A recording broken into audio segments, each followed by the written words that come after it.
Hi there, and thanks for listening to the latest update from the blog Off Grid and Ignorant in Portugal.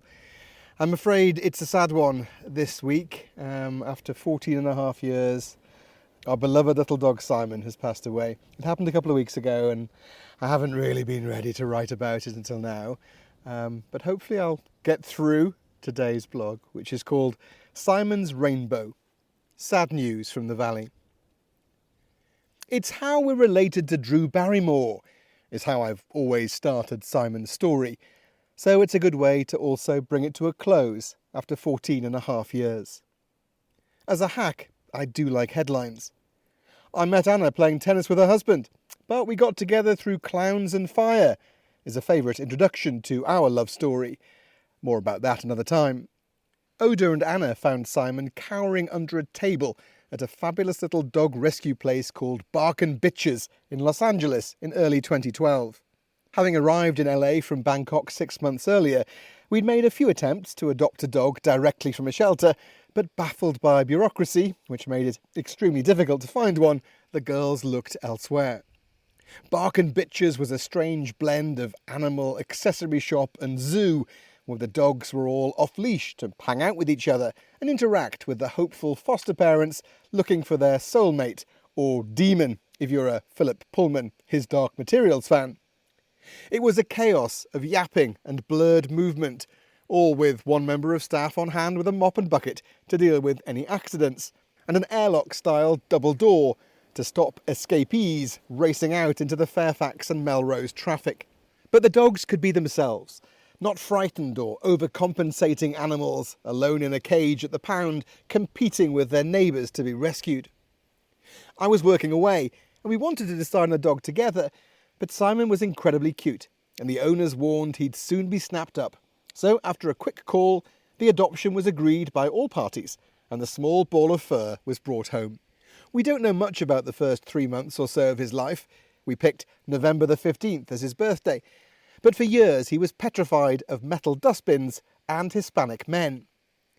I presume you're still wondering where Drew Barrymore comes into all of this. Well, she adopted a dog called Oliver from the same place the next day, so Simon had almost certainly sniffed the ass of the Golden Globe-winning actor's dog. I mean, we didn't send each other Christmas cards or anything, but we're close, definitely related. And so the only American in the family learned to walk off-leash with Ana on the streets of LA, not to beg, and, honest to his Hollywood roots, learned to perform a series of tricks from high five to bang, where a finger gun persuaded him to play dead. The initial trigger word for training was die, but I questioned that one, as Ana and Oda were shouting it over and over again while rolling him over and popping treats in his mouth. I feared the police might be called. He developed his jaunty walk in Los Feliz during the 4 years Oda spent at the nearby high school, and we all lived in California together, and surprised himself and us one day when a nearby LA fire truck siren sent him into an involuntary howl and a look of confusion, which we forever tried to recreate elsewhere through YouTube. These wonderful little animals are so interwoven with our lives, constant companions, and it's only after they've gone that you realise all the moments, big and small, that we shared together. If you go online, there's loads and loads of photographs of us with Simon over the years.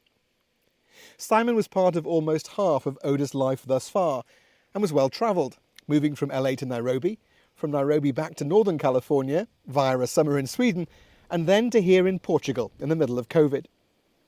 The story of Simon's life is the story of most of the time Ana and I have spent together, and it's a long story, too long to tell you about here, and amid a grief that's deep, I can do little more than share some memories. Oda used to joke Simon was my son, and this is certainly the hardest blog I've written so far. It's taken me a while to put it down on paper. Simon was ring bearer at our friend's outdoor LA wedding, complete with a tux, top hat and small ring box attached to his collar. Ana dispatched him down the red carpet towards the happy couple, who he knew and loved. Once they'd been delivered, I lured him off stage with dried chicken jerky, and it's only by the grace of dog that a squirrel didn't distract him and throw the whole ceremony into a human-dog-squirrel farce. In the heat of one Palm Springs summer, we had to buy some emergency protective rubber shoes, which turned him into Spider Dog at the nearby Joshua Tree Boulder Park. Leaping between rocks, he defied gravity for approximately 15 minutes until they were worn through. We tried to instill in Simon our love of fancy dress, but as he aged and understood we were laughing at him and not with him, he developed a very effective strategy for countering such humiliation. Dressed as a T-Rex, a lobster, a Christmas elf, Little Red Riding Dog, or in any of the other costumes we acquired, he would just stand completely still and look miserable until we took it off. Only the matching Kenyan shirts Anna bought for Simon and I were acceptable, probably because they were quite nice shirts. Anna thinks it's because he knew it was the same as mine. It was a full life. He was kidnapped by the FBI, was almost killed by a tick in Kenya, which left him with a weak liver, which is probably what got him in the end. We hiked the Hollywood Hills of Griffith Park, ran the tracks of Karura Forest, and explored the Portuguese countryside and coastline together, although he was always more comfortable in Lisbon, checking his pee-mail, inhaling gasoline fumes, and being the city dog he was born to be. Ever the Californian shade monkey, on the beach he'd race ahead to steal a stranger's towel while they swam, and after cooling off under their shade, would check if they had any chicken. I prolapsed a disc, helping him fight off a slum dog in Kenya, and during our years at Stanford, he delighted, almost as much as I did, in pooping on rich people's lawns in Palo Alto, and developed a brief desire to act like a dog and fetch a ball. It didn't last long. At our Nairobi house parties, he'd slink upstairs for an early night, despite our bar being named after him. The Dog and Hound sign beneath the clock bearing our faces always prompted the question, which one's the dog and which one's the hound? A week before he died, with faltering health, eyesight and hearing, he dragged himself, all on his own, up the hill from our house to join a late-night party, his last. He died a little before 8:30 in the morning, on the last day of our wine retreat. As he was breathing his last, our neighbour Daniel took an amazing photograph of a rainbow in our valley. A weird wind whipped through the house as he slipped away. After our retreat guests had left, we dug as deep a hole as we could in the hardened clay, and then we dug it a little deeper until our hands were sore. We went to buy an olive tree, stopped off at one of his favourite beaches to take some time to remember, and then came home to place him in the ground and plant the tree above his grave.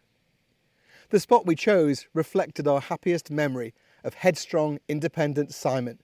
That same jaunty walk developed in LA, tail wagging, as he made his regular morning trips up the drive to visit our neighbour Daniel, where he'd bark at the door for a better breakfast than we could offer.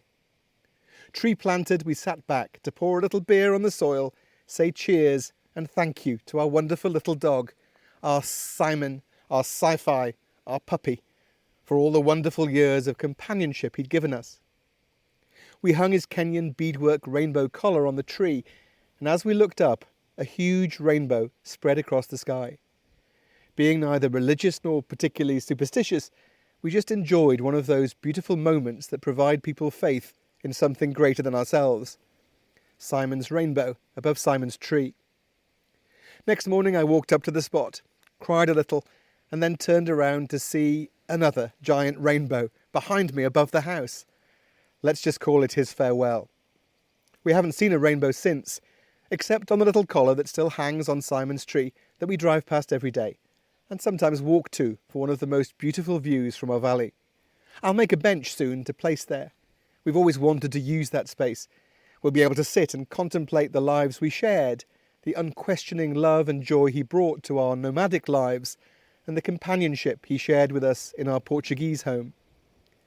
As he declined in health, a good friend told us it's our responsibility to give a dog a good life, but also a good death.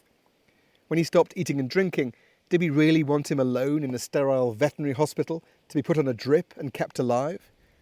When my father was dying, I'd fought the hospital hard for the energy drinks and liquid foods to give him more strength to keep him alive. Thankfully, a doctor suggested perhaps it would be better to let him slip away. We'd said our farewells. It was good advice. We made Simon as comfortable as we could. Anna sang him old Swedish songs.